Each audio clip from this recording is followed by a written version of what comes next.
عليكم ورحمة الله، وأهلا بيكم معايا وحلقة جديدة من حلقات مطبخ لوميلومة. ازيكم يا حبايبي؟ عاملين ايه؟ وحشتوني جدا جدا جدا.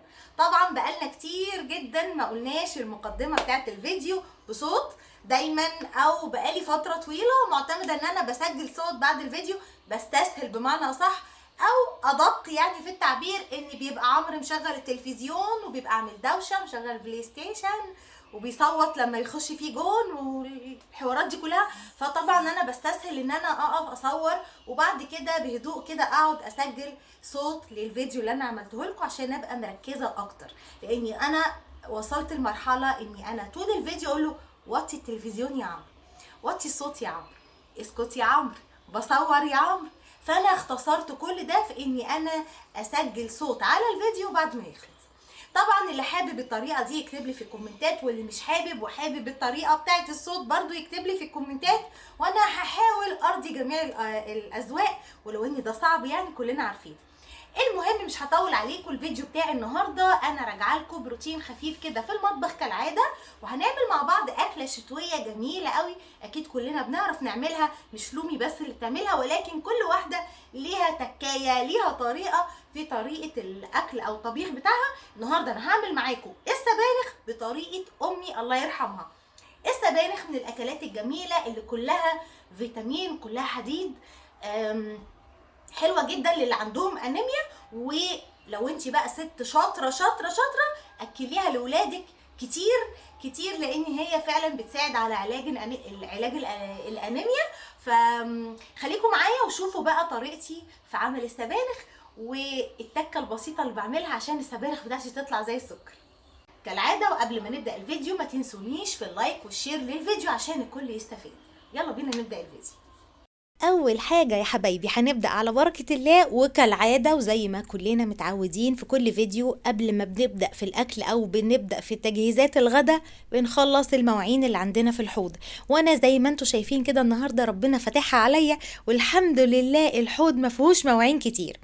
هنا بقى كنت بدور على كيسة صغيرة علشان احط فيها بواقي الاكل اللي هتطلع من الاطباق والعلب اللي معايا دلوقتي. خلاص بقى حاجات خلاص يعني مش محتاجاها، فبحطها في كيس الاول قبل ما بحطها في الباسكت بتاع المطبخ. ليه بقى؟ علشان اولا ما تعملش ميه في الباسكت نفسه، ثانيا في ناس بتدور على الاكل ده في الصناديق اللي في الشارع بتاعت القمامه يعني وكده لغرض ما. بقى في ناس بتربي فراخ فبتحب تاخد الاكل ده للفراخ اللي عندها او لاغراض ما يعني. المهم مش هطول عليكم اني انا مش بحط الاكل كده منه للحاجات اللي هتترمي كده على طول. اما بقى الحاجات اللي هتخش التلاجة فلازم بغطيها الاول باللي هو البلاستيك راب او غطا العلبة. مهم يعني ايا من كان الحاجة اللي هتحطي فيها، فمهم قوي ان انتي اوعي تحطي حاجة في التلاجة عريانة مش متغطية. اولا بتعمل ريحة مش حلوة خالص في التلاجة، ثانيا بتنشف وبتقدد كده وبتعمل طبقة ناشفة ودبلانة، فمش مستحب ابدا ان انت تسيبي اكل في التلاجة عريان. خلاص طيب نبتدي بقى بعد ما تخلصنا من كل الحاجات اللي هتترمي. فضيت كل حاجة زي ما انتوا شايفين كده، مش هفضي الغسالة واملاها بالشوية صغيرين دول النهاردة، لا انا هغسلهم على ايدي بسرعة. والغسالة هفضيها ولكن علشان بقى احط فيها باقي مواعين اليوم. خلاص هنا بصب اهو زي ما انتوا شايفين. طبعا وانتي بتتفرجي كده يا ريت تنزلي بقى تكتبي لي في الكومنت انتي بتتفرجي عليا من انهي بلد، وما تنسيش وانتي طالعه تتفرجي بقى على بقيه الفيديو تحطي لايك في السكه، تمام؟ عشان في كتير بيخشوا يتفرجوا وبينسوا يحطوا لي اللايك رغم ان الفيديو بيبقى عاجبهم وكل حاجه، بس بينسوا اللايك. حاجه كمان بتنسوها، لو حضرتك بتتفرجي عليا والاول مره داخله عندي وبتشوفيني يا ريت تشتركي في القناه لو عجبتك. اذا عجبتك يعني اشتركي، ما عجبتكيش خلاص شكرا لمرورك الكريم. وهكمل بقى باقي الفيديو لمتابعيني اللي حابيني. وعايزه اقول لكم بقى حاجه كمان من خلال الفيديو النهارده، انا متشكره ليكم جدا على المسجات القمر اللي بيجيلي. مش عارفه اليومين دول يعني في فئه كده معينه بتبعت تسأل عليا كتير وبتدعي لي دعوات بجد لمسة قلبي قوي. ربنا يبارك لكم يا رب ويخليكم لولادكم ويخلي لكم ولادكم. وطبعا دعواتكم دي لكم المثل بالظبط زيها واكتر واحسن منها. ربنا يرزق الجميع ويكرمكم يا رب زي ما بتكرموني بدعواتكم الحلوة دي. هنا بقى بعد ما صبنت المواعين كلها غسلت الحوض وشطفته ورجعت فيه الحاجات اللي اتصبنت اللي فيها صابون يعني، وهبتدي اشطفها بقى كلها كده تبقى المية نازلة عليها كده كلها. الطريقة دي جميلة وكمان بتشطف المواعين بشكل اسرع. تمام. هنا بقى الحاجة اللي بتتشطف برجعها الصفاية دي فوق على فكرة فيها زي كفر كده تحتيها او غطا او علبة تحت الصفاية. بعد ما بخلص بشده وبصفيه في الحوض وبصبنه وبنشفه برجع اركبه تاني تحت الصفاية. يعني المية اللي بتتصفى بتنزل في العلبة دي. خلاص. طبعا في يوم هبقى اجرها واوريها لكم بتبقى شكلها عامله ازاي، عشان اللي لسه بتصمم مطبخ يعني او لسه بتعمل مطبخها تبقى تطلب من اللي بيعمل لها دواليب المطبخ يعمل لها الصفايه بالشكل ده. اولا بتسهل عليها كتير ان هي تصفي فيها فوق كده على طول، احسن من الصفايه اللي بتبقى على الحوض. بتاخد اولا مساحه، لو انتي مطبخك صغير زي مطبخي ده بتاخد مساحه على الرخامه وبتبقى عامله زحمه وكركبه. انا عندي الصفايه دي في الفيلا. ليه بقى؟ اولا الحوض عندي فوق منه الشباك، هناك الحوض فوق منه الشباك مش فوق منه صفاية، فعشان كده ما بعرفش اصفي في الصفاية رغم ان فيها نفس العلبة اللي موجودة هنا في الصفاية دي، لكن بيبقى بعيد عليا. طبعا هغرق الدنيا مية عبال ما اخد من الحاجة اللي اتشطفت واروح اودي ناحية الصفاية على الشمال، فهيبقى الموضوع صعب. وبعدين تحته في التوستر او الفرن بالكهرباء يعني، فصعب ان انا اعمل كده. فحاطه صفايه هناك على الحوض، كلكم عارفينها يعني بتشوفوها هناك في الفيديوهات اللي بعملها هناك. ففي الحالة اللي زي دي بحب بقى الصفاية اللي على الحوض، وبعدين المطبخ هناك ما شاء الله اكبر من ده بكتير، فبالتالي الحتة اللي فيها الصفاية مش مقصرة معايا كتير، انما هنا هتأثر كتير طبعا لو حطيت صفاية. خلاص. في بقى حبايبي اللي بيبعتوا يسألوني انتي قاعدة هنا في الشقة ليه، هو انتي مش عندك فيلا؟ ايوه يا حبايبي، ولكن مكان الفيلا بعيد عن اماكن الدراسة والمدارس عندنا، فعشان كده احنا ايام الدراسة قاعدين هنا في الشقة وايام الاجازات بنقضيها هناك. فهمتوا القصة ايه؟ طبعا دول الناس بتخش تسألني بتبقى لسه ناس داخلة علينا جديدة فلسه مش عارفة النظام ايه يعني. هنا بقى البرطمان ده كان فيه مخلي الليمون، طبعا هو مخلص يعني ما شاء الله كان فيه كتير، ولكن حسيت انه هيبتدي يعمل ريم ابيض كده، فطر ابيض، ففضيت الليمون كله في علب تلاجة ودخلته التلاجة علشان يعيش معايا اكتر. بعد ما غسلت البرطمان كده حطيته يتصفى، وهبتدي ادعك الحوض دعكة حلوة قوي بقى علشان نبتدي الغدا بتاعنا. طبعا الليفة بتتشطف كويس جدا وبتتعصر كويس قوي، والفرشة كمان بتاعت الاطباق دي بغسلها كويس، والعلبة اللي هي فيها المسحوق بتاع المواعين يجوز عليها النظافة طبعا، هي كمان لازم تتغسل كويس وتتشطف كويس. وبقى ننضف، بصوا حوالينا وناخد الحتة، بصوا الجزء اللي بعد الخلاط بتاع الحنفية، يعني في ورا الحنفية كده جزء صغير، في ناس كتير بتهمله الجزء ده. لما بنهمله يا جماعة بيكون بكتيريا كتير ورا الحنفية مش متشافة. وبعدين زي ما انتوا شايفين كده طول بقى ما الحوض قدامي نضيف والدنيا رايقه، بشتغل بمنتهى الروقان والمزاج العالي كمان. هنا بقى زي ما انتوا شايفين بعد ما خلصت الحوض خالص وخليته زي الفل، هبتدي افضي الغساله. المواعين اللي فيها كانت مغسوله، ولكن زي ما قلت لكم كده في الاول انا حابه ان انا النهارده افضيها عشان احط فيها المواعين اللي هتطلع بعد كده. خلاص. هفضي بقى كل حاجة تروح في أماكنها، المعالق مع المعالق والشوك مع الشوك والصبيان مع الصبيان والبنات مع البنات وكل الحاجات اللي انتوا عارفينها دي. هفضي الغسالة كلها عايزه اقول لكم ان انا اليومين دول بجهز لكم الحاجات حلوه قوي هتعجبكم الفتره الجايه.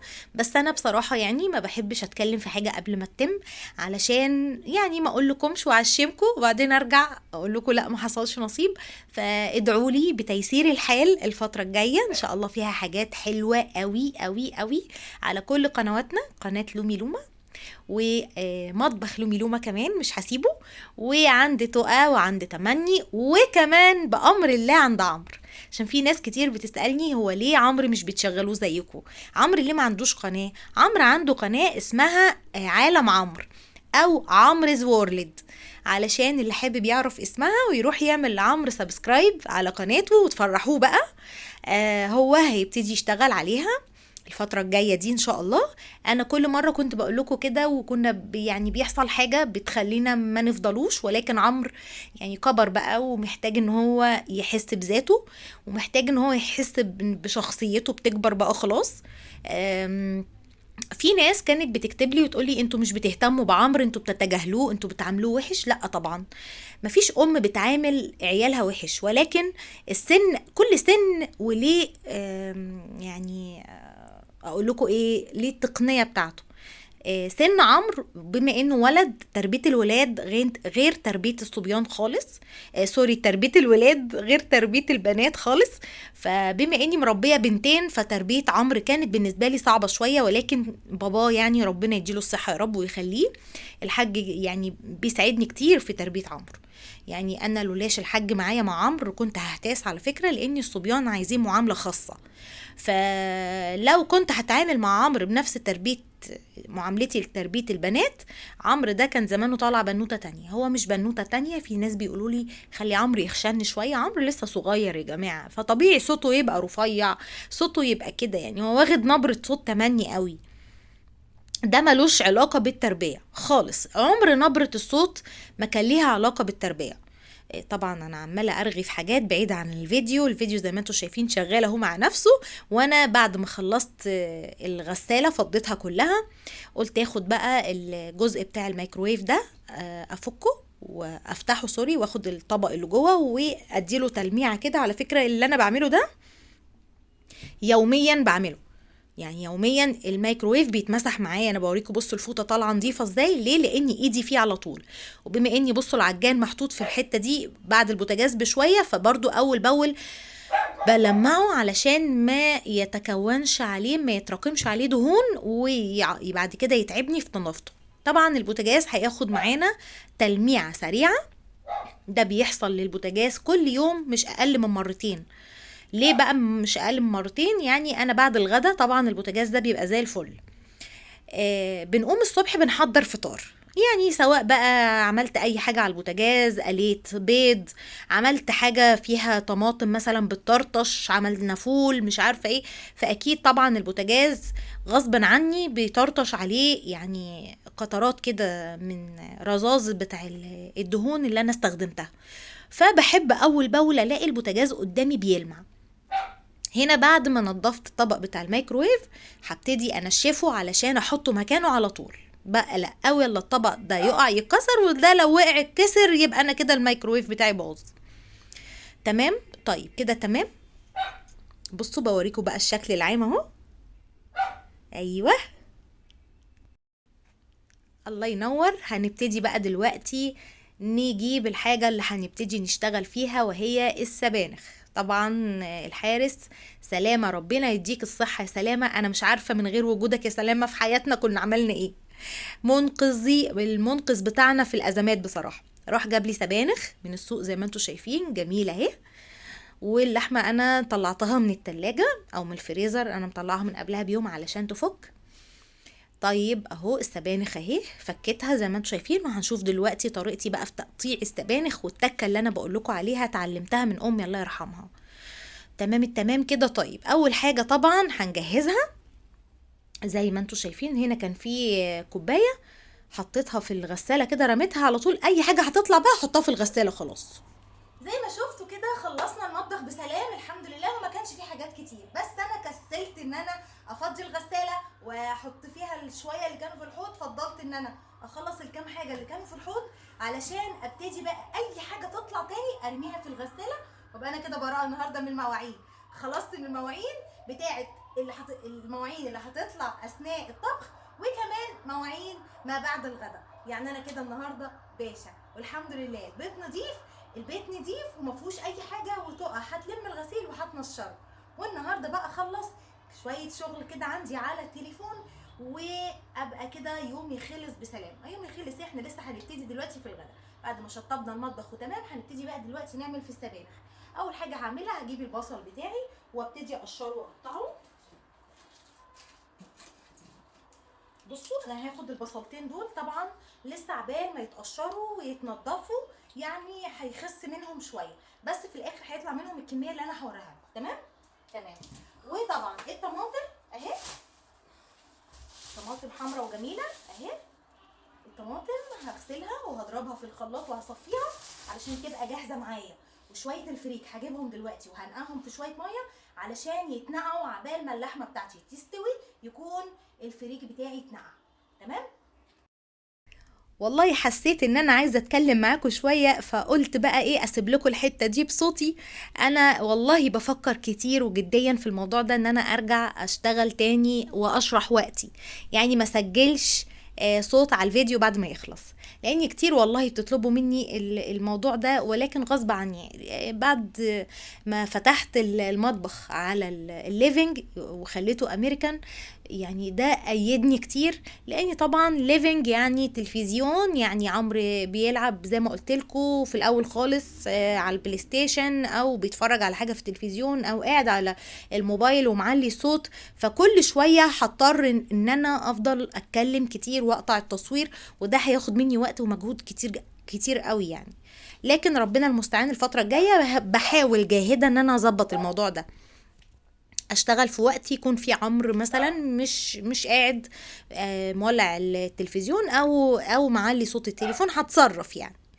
هنا قطعت البصل زي ما انتم شايفين، وهبتدي في الكبه بتاعتي اقطعه او افرمه، مش فرم ناعم قوي ولكن خشن شويه يعني. تمام.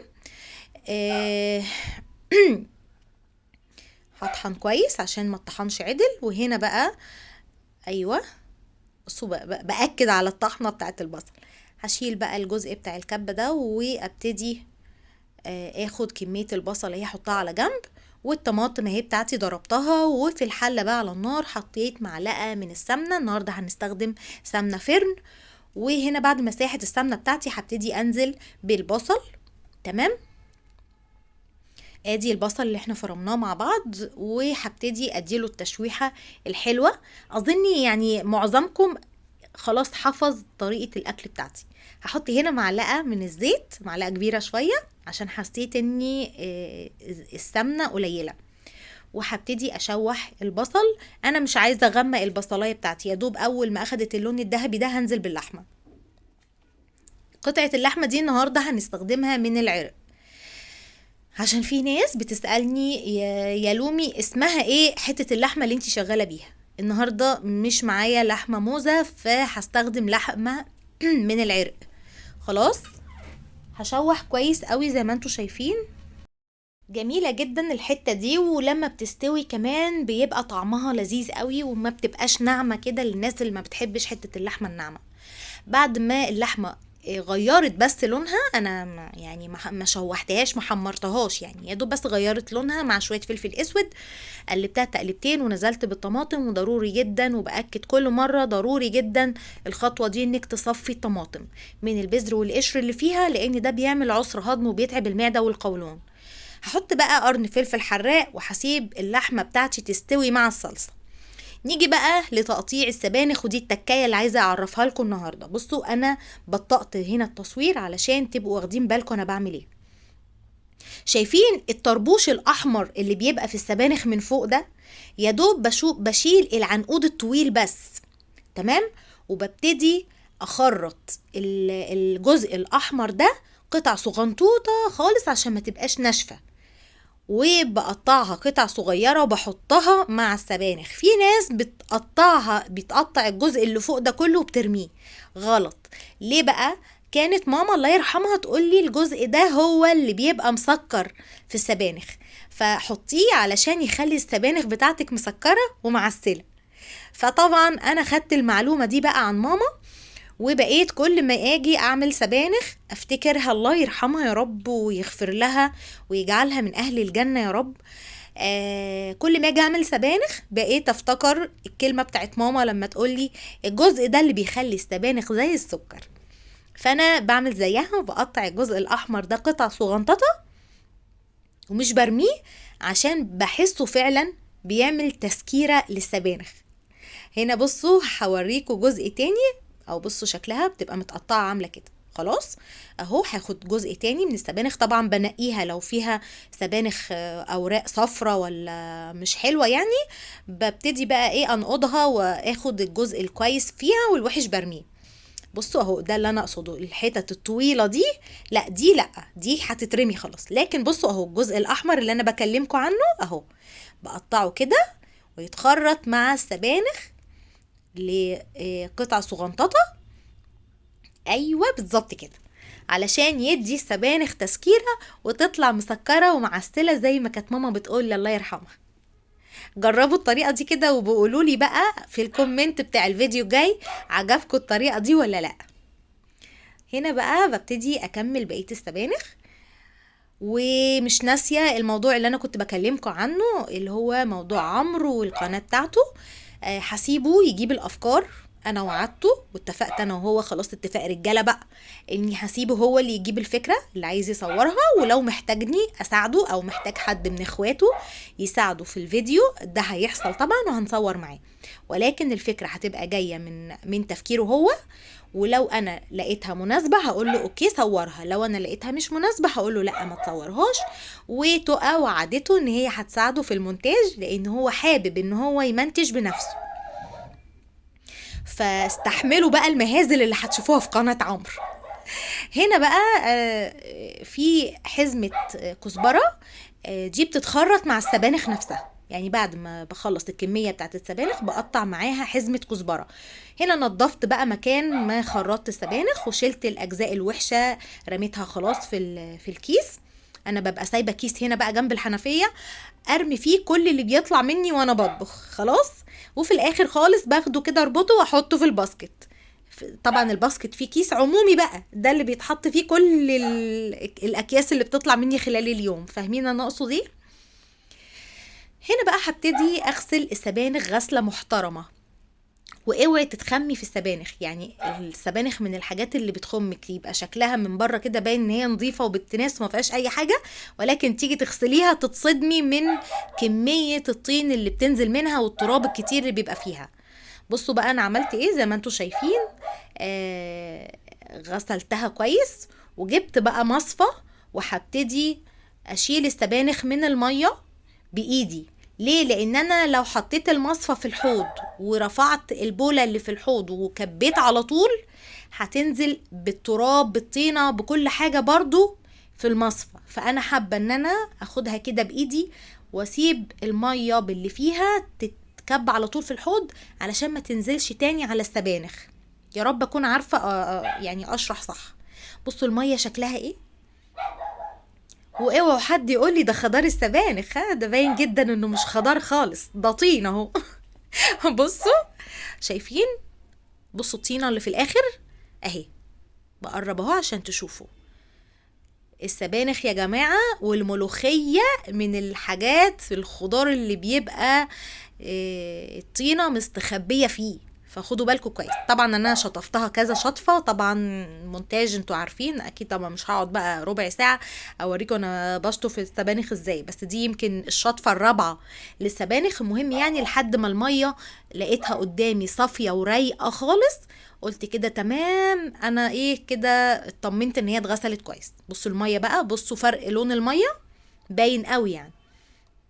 هسيب طبعا السبانخ على جنب بقى تتصفى براحتها، وانا بقى ايه اكمل باقي الخطوات اهو. بصوا كده انا ايه بحاول اخد كل اللي موجود بيطلع على الوش ده، وبعدين اتخلص بقى من المية كلها. شايفين؟ ايوه كده. بصوا بقى، بصوا فرق المية باين قوي يعني اهو، باين جدا المية بقت شفافة وبيضة وما فيهاش اي تراب ولا طينة في الاخر. ده اخر دور بقى انا هشطفه وخلاص على كده تمام. طيب بالنسبه لعمرو طبعا عايزاكم تقولوا لي في الكومنتات ايه رايكم في الفكره اللي انا بقولها لكم. ده بالنسبه لعمرو، يعني ان هو يجيب الافكار بتاعه فيديوهات القناه بتاعته وهو اللي يمنتجها. يعني محتاجه رايكم بجد، يعني هل ده توقيت مناسب وده سن مناسب ان انا اخلي عمرو يعمل ده، ولا لسه بدري عليه، ولا اسيبه يجرب، ولا انا صح ولا غلط؟ يعني انا محتاجه اعرف رايكم ضروري في الموضوع ده، لان هو بقاله فتره كتيره بيزن عليا. وعلى فكره بلاقيه قاعد يلعب كده على التليفون ويجيب صوره ويقعد يعمل لها مونتاج ويعمل لها اديت ويركب لها اغاني، صوت اغاني، ويركب لها حاجات يعني تأثيرات حلوة كده بتعجبني انا شخصيا يعني. فهل ده اخليه يستغله احسن في قناته، ولا اخليه كده يقعد يلعب مع نفسه على الموبايل ولسه بدري على موضوع القناة ده؟ يعني محتاجة قوي اسمع ارائكم. يعني هنا في البيت اخواته مشجعيني بصراحة، بيقولوا لي لا يا ماما عمرو خلاص كبر وما بقاش صغير، فسيبيه يجرب واحنا معاه. احنا يعني مش هنسيبه منه لنفسه كده اكيد، يعني هنبص وراه لو انا مش فاضية يعني، وهيشوفوه ماشي صح ولا ماشي غلط. هما مشجعينه بصراحة وهو حابب الموضوع، فاهمين؟ فانا بصراحة عايزة اخليه يجرب. يعني بقول يعني هو خلاص يعني مش هيفضل صغير وحابب الفكرة وحابب الموضوع. هنا بقى يا جماعة انا قشرت راس توم كبيرة وحطيتها في الكبة، ودي حزمة كزبرة تانية غير اللي اتخرطت مع السبانخ. غسلتها كويس وسبتها تتصفى، وزي ما انتوا شايفين كده هقطعها مع التوم وابتدي افرمهم الاتنين مع بعض فرم ناعم بقى. تمام، ايوه، هبتدي افرم بقى التوم مع الكزبرة. على فكرة دي بقى اللي بنقول عليها تحديقة، دي التحديقة اللي هتتحط للسبانخ. تمام، يلا يا ست الكل، يلي لسه ما اشتركتيش في قناتي وناسيه تشتركي، انزلي اشتركي وفعلي الجرس واختاري الكل يا ست الكل عشان يوصلك كل جديد. بعد ما فرمت التوم وفرمت الكزبره هبتدي بقى اتبلهم. حطيت ملح، دي شطه، وهحط كمان فلفل اسود، وهحط كزبره ناشفه اهو. تمام كده، وهقلب الخليط ده كده كله مع بعضه واسيبه بقى على جنب، وهنشوف هستخدمه امتى.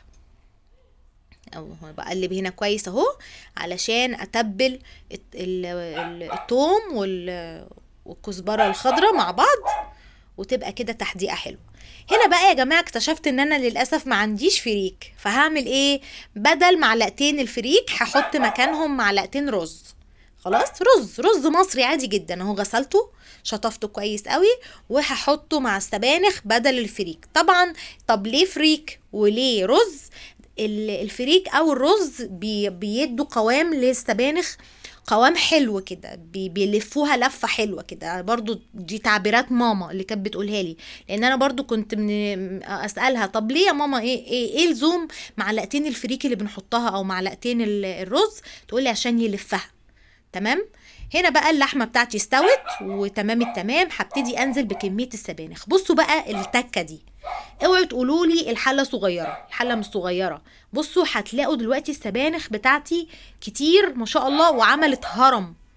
هتقولوا لي طب انت ازاي الحله صغيره، المفروض كنت تحطي في حله اكبر. لا خالص، دلوقتي هتشوفوا في اقل من 3 دقايق السبانخ دي هتهبط كلها، وبالبلدي كده هتضمر وهتنزل على تحت، وهنقلب الحله وهتبقى الحياه جميله ولا كاننا عملنا حاجه. بصوا سبانخ عاليه ازاي على مستوى الحله، غطيتها وهديت عليها النار، وبعد 3 دقايق عريت الغطا. شايفين راحت فين؟ هنا بقى في المرحله دي هبتدي انزل بالرز ونص كميه التحديقه بتاعت الثوم، وهبتدي اقلب الخلطه دي كويس قوي. تمام، خدوا بالكم هعمل ايه. هقلب كويس وعادي. بصوا الحله بتتقلب معايا ازاي عادي جدا. اوعي مقدار السبانخ يخمك ولا يضحك عليكي. هنا طبعا حسيتها بيضه شويه ومحتاجه صلصه، فحطيت لها معلقتين من معجون الصلصه الجاهزه، وهقلبها تقلبتين وهنشوف لونها العسل بقى دلوقتي. طبعا السبانخ انا عندي الولاد بيحبوها جدا جدا، وده من حسن حظي. يعني في ولاد كتير ما بيحبوهاش، والامهات بتشتكي وبيقولوا لي معظم الخضار ولادنا مش بياكلوه وبيغلبونا فده بتبقى، بصوا يا جماعه، بتبقى قاعده من البدايه خالص. ابنك او بنتك من وهم لسه بيبيهات المفروض ان انتي بتعوديهم على طعم الاكل كله علشان يطلعوا ما يكرهوش حاجه. دي نصيحه يعني. هنا قلبت زي ما انتوا شايفين، بصوا لونها ظبط ازاي. هسيبها بقى طبعا على نار هاديه، ومن وقت للتاني هقلب. بصوا شايفين، من وقت للتاني هقلب عشان الرز طبعا ما يلزقش في الحله من تحت. هقلب من وقت للتاني، وبعدين هنبتدي بقى نعمل اهم خطوه في السبانخ. اهم خطوه في طبخ السبانخ جايه اهي، وطبعا دي بقى اللي بتفرق في طعمها كتير، واللي كتير مننا ما بيعملوهاش. مش عارفة ازاي بيعدي عليكم ازاي ما تعملوش الخطوة دي. هنعمل تقلية للسبانخ، معلقة محترمة من السمنة او الزبدة، وهنزل بباقي التحديقة بتاعة الكزبرة والثوم، فاكرينها؟ هبتدي اقلب تحديقة عادية جدا، سوري، تقلية عادية جدا زي بتاعة الملوخية كده بالظبط. ماشي. بصوا انا مش هقفل بصوا الصوت بقى هنا اللون اهو، كأنك عاملة بالظبط تسمعوا حاجة تقلية واحدة ملوخية، بس. بصوا وهتطشي بيها كده طشة على الحلة. ريحتها وطعمها رايحين في حتة تانية خالص. هنا بقى ريحة البيت كلها بتتحول لريحة طبخة مصرية أصيلة أصيلة اهو كده. شكرا، طبختي جهزت. هطفي النار واغطي الحلة وابتدي اعمل الرز الابيض كده بقى، ويبقى كده غدانا خلص. طفي النار. واخدين بالكم؟ شامين الريحة؟ وطبعا سبانخ يعني رز ابيض. هنعمل شويه رز ابيض بقى مع السبانخ، مع ليمون مخلل، مع فلفل حراق، عشان الحاج بقى لما يجي كده ينبسط بقى اما يلاقي الفلفل الحراق موجود جنب الاكل، من غيره ما بيعرفش ياكل. فدلوقتي هعمل شويه رز ابيض بقى، كلنا بنعرف نعمل الرز طبعا، ونحضر بقى السبانخ الجميله عشان نشوف شكلها النهائي عامل ازاي.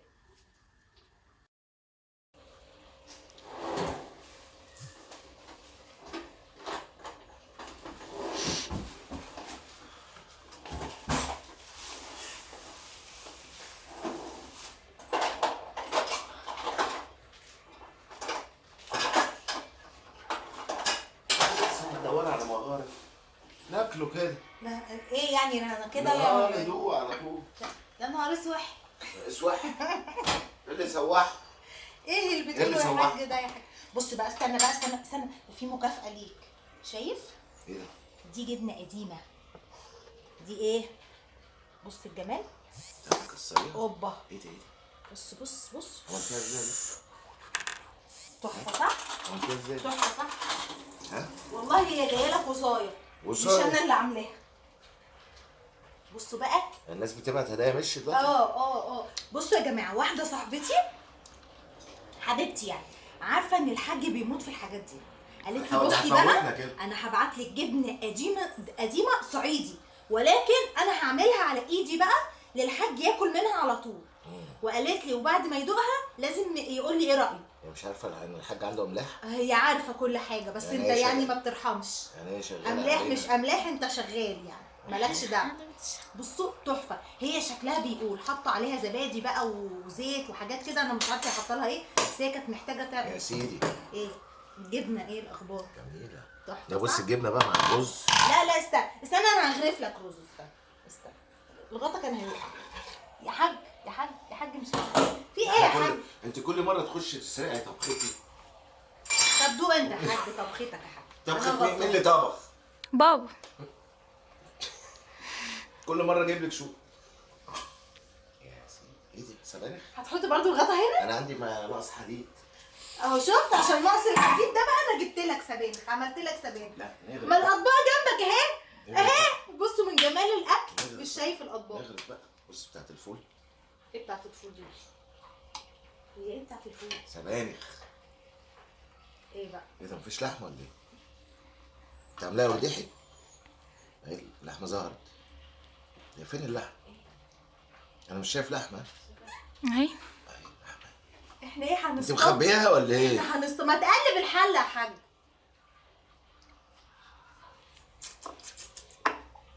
ايه؟ سلام على طبخك يا بابا. سبانخ. ايه؟ سبانخ. انا عارفه. الريحه باينه. طبخي طبخي. طبخك حلو قوي يا بابا من قبل ما ادوق. ايه رايك في الريحه؟ تحفه. تسلم ايدك يا بابا. كل مره تقوم داخله المطبخ مش تجري فاهمه، انا مش عشان تبين فاهمه. للناس هي اللي بطلوا بقى، بطلوا الحاجات اللي بتعملوها دي. طالعه تجري قبل مني. مش فاهمه. بابا خلي بالك عشان هي المره دي طالعه بوشها في الفيديو. طب مش مين اللي طلع في الشارع؟ هي مصوره بوشها، هددنا ولا ايه؟ يعني الفيديو من اوله لاخره هي اللي طالعه فيه. مش هنعرف نكذب المره دي. امال انا كنت فين؟ انت كنت بتحلق. كنت بتحلق؟ ايوه. نعيما يا حاج. انا هعمل لها عليك لسه فاكره؟ اه بصي بقى، بصي دي تتاكل ازاي؟ اه بالذواقه بقى. اتيكيت انا اكل وريتكم السبانخ. طريقه الطبخ، هو هيوريكم بقى طريقه الاكل. ده اتيكيت اكل السبانخ. لا سبانخ ايه؟ بطريقه القديره شلبايه. ده مزاج بقى، ده مزاج. انا عايزاك تدوق مش تتغدى. والنبي يلا عشان انا جعانه. وانا وانتي جعانه يا انا بنتي. كده أول انا كده هتغدى. طب بابا كده بيتغدى. ريحة احنا كده عندنا ايه؟ ناقص حديد. ريحة الجبنة القديمة قلبت الشقة. محدش سمع رايه في حاجه؟ جميل. مش فاهمه. تسلم ايديا، حياة عينيا. طب بقى يا اللي جماعه، مطلعها بوشها. امم ها؟ امم دي لابسه ماسك. اه لابسه ماسك. ده انا. ايوه. ده كان فوتوشوب. مين اللي لابس ماسك بالظبط؟ انت لابس ماسك؟ انا ماشي. قلت غلبانه بقى. ايوه. القناه بتاعتها وتعمل ماسك لومي لومه لومي لومه وطالعة ولابسه. ايوه صح. بيه. جميله. كلام مقنع، انا اقتنعت. اقتنعتي؟ ايوه. ماسك. مش انت كنت نايمه. اه بتصحى الساعه 4 العصر. تصحى العشاء. تعمل امتى دي؟ العشاء احنا العشاء، ماما لسه صاحيه دلوقتي حالا. أنا كده عارفة. طب يلا عشان انا جعانه. وانا طب ما يلا. طب انهي الحلقه بتاعتي؟ يلا. انهي الحلقه بتاعتي؟ يلا بابا قول لنا. انت عملت ايه؟ عمل عمل ربنا. ودي كانت الاكله بتاعتنا النهارده يا جماعه، ايوه اللي انا شقيت فيها وتعبت فيها. طبعا. المش مع الرز تحفه. طب بابا عايزين ناكل احنا كمان مش مع رز. لا انا محبش المش. خليها تاني حلقتها. طب ماشي خلاص يا ماما دي كانت الحلقه متزعليش. بتاعتنا النهارده يا جماعه. لو عجبتكم ما تنسونيش في اللايك والشير والسبسكرايب. مين؟ السبسكرايب. مين؟ كمل اكلك بقى. اسمه مين؟ سبسكرايب. كمل بقى. ايوه انت طبخت تاني. ودي كانت حلقتنا النهارده يا جماعه، واشوفكم في حلقه جديده ان شاء الله. والسلام عليكم ورحمه الله وبركاته. من هنا ورايح. مطبخ هاني جمعه. قولي لمتابعينه باي باي. متابعين. لمتابعينه باي باي باي. باي لمتابعينه. ايوه قولي. باي باي قولي لهم لمتابعينه. عشان يشجعوك. بس من هنا ورايح مفيش طبيخ. عشان يشجعوك. نواشف من هنا ورايح. مش انت بقى اللي بتعمل. انت بتعمل ايه؟ بدور على اللحم.